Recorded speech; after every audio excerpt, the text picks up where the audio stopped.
Keadaan malam di Kafe Mang. Ada dana desa, ada kehutanan kan semuanya kan.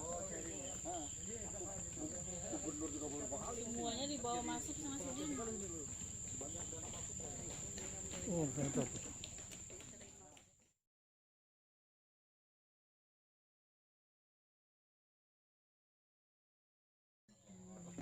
Assalamualaikum warahmatullahi wabarakatuh. Waalaikumsalam warahmatullahi wabarakatuh. Selamat malam sahabat desa yang ada di desa Pagatan. Kita sekarang berada di desa Pagatan Besar wisata hutan mangrove.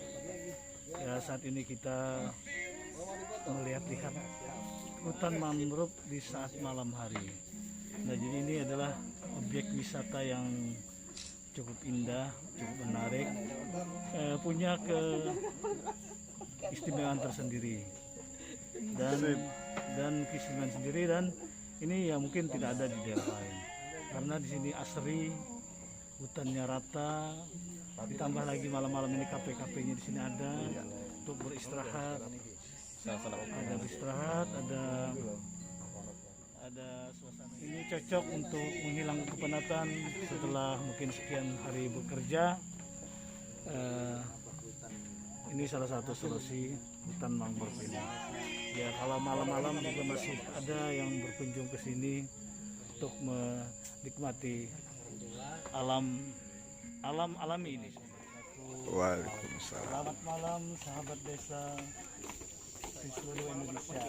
Kali ini kita berada di Desa Pagatan Besar, lokasi hutan mangrove.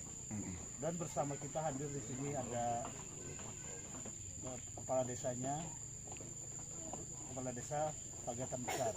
Kemudian juga hadir di tempat kita ada koordinator provinsi TPP Kalimantan Selatan, Bapak Yosi. Pak Yosiana juga hadir di sini. Oke, Pak. Tolong bisa Pak mungkin menceritakan bagaimana awal daripada pembentukan wisata ini, Pak, awalnya agar dari ide apa, mungkin secara singkat saja, mungkin idenya apa, dari apa sebenarnya jadi hingga terciptanya diciptakan wisata ini, Pak. Potensi hutan mangrove Pak. Kita timbulnya itu kan dikembangkan karena melihat pengalaman tempat wisata di luar daerah maupun di daerah kita sendiri kan, di kawasan Kabupaten Tanah Laut.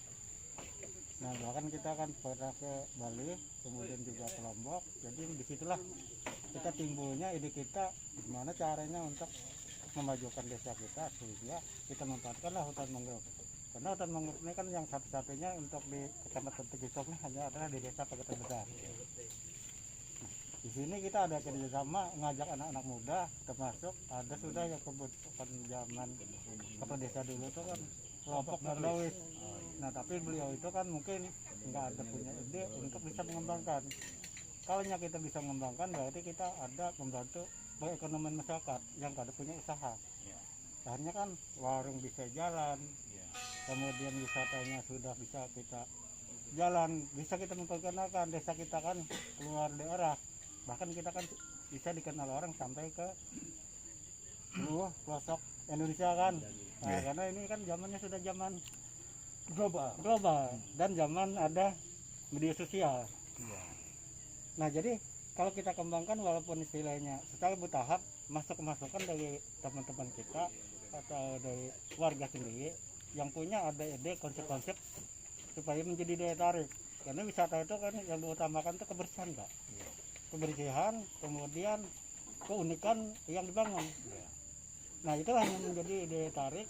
Menurut Pian, Pak, unggulan hutan mangrove ini apa kira-kira menurut Pian keunggulannya yang mungkin yang istimewa, yang menurut Pian istimewa yang di sini apa kira-kira, Pak? Yang keistimewaannya, Pak, terutama kan kita perlindungan daripada operasi pantai. Nah, itu kan akan berdampak kepada warga kita aman, tidak ada lagi kan operasi pantai. Jadi gelombang laut datangnya musim kencang angin, musim barat itu sudah bisa aman. Nah, itu keuntungan yang pertama, Pak.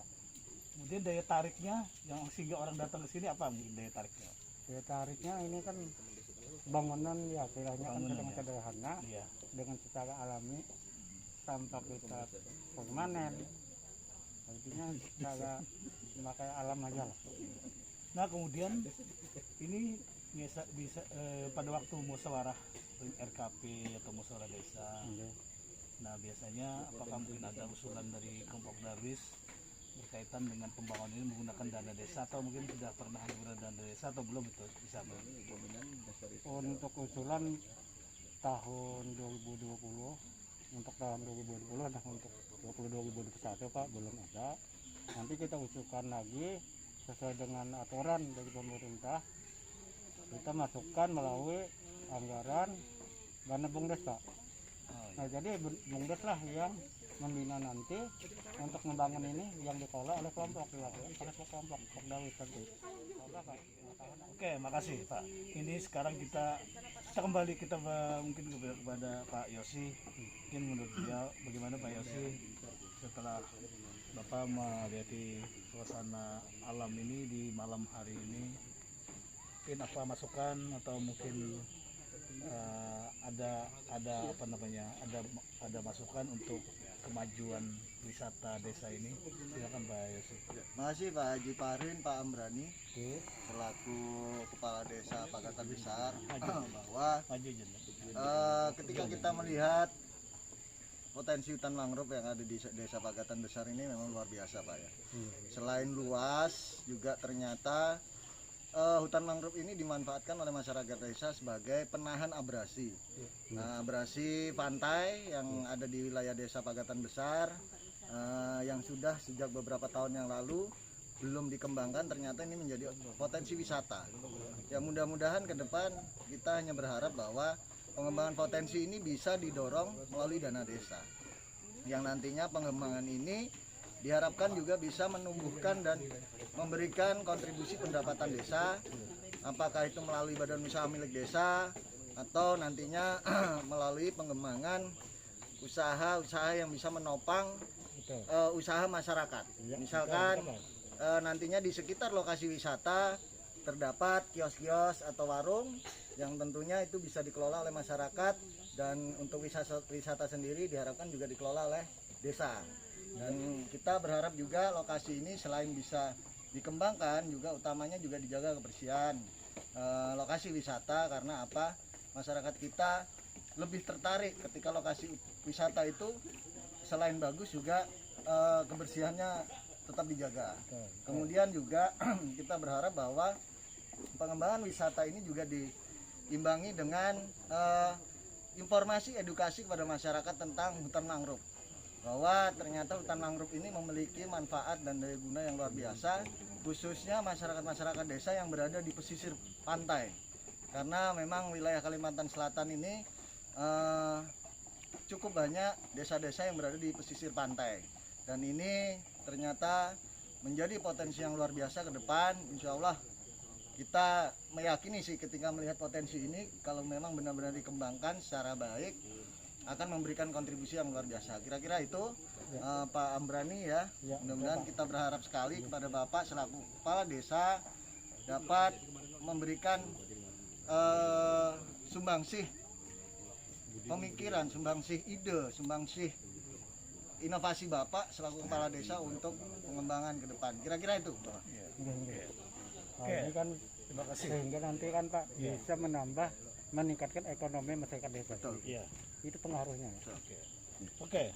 Ini tadi sudah kita dengarkan dari Pak Amrani selaku Kepala Desa Pagatan Besar, kemudian dari Pak Yosi, Koordinator Provinsi Kalimantan Selatan TPP. Sekarang yang terakhir Pak, apa harapan Pian untuk wisata ini? Yang jelas ke depannya wisata ini menjadi suatu pendapatan asli desa yang Pian harapkan. Apakah akan ini apa mungkin yang akan Pian laksanakan seperti itu?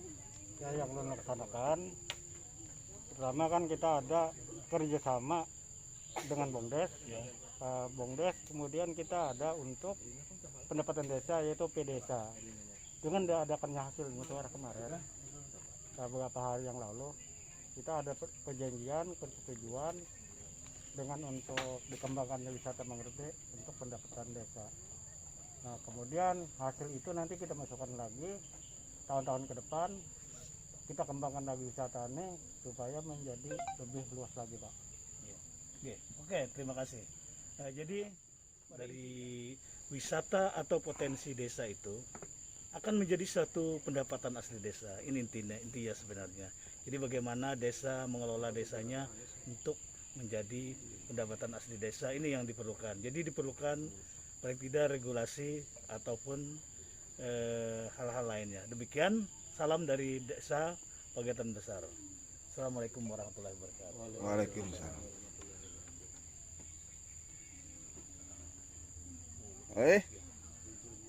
Mantap.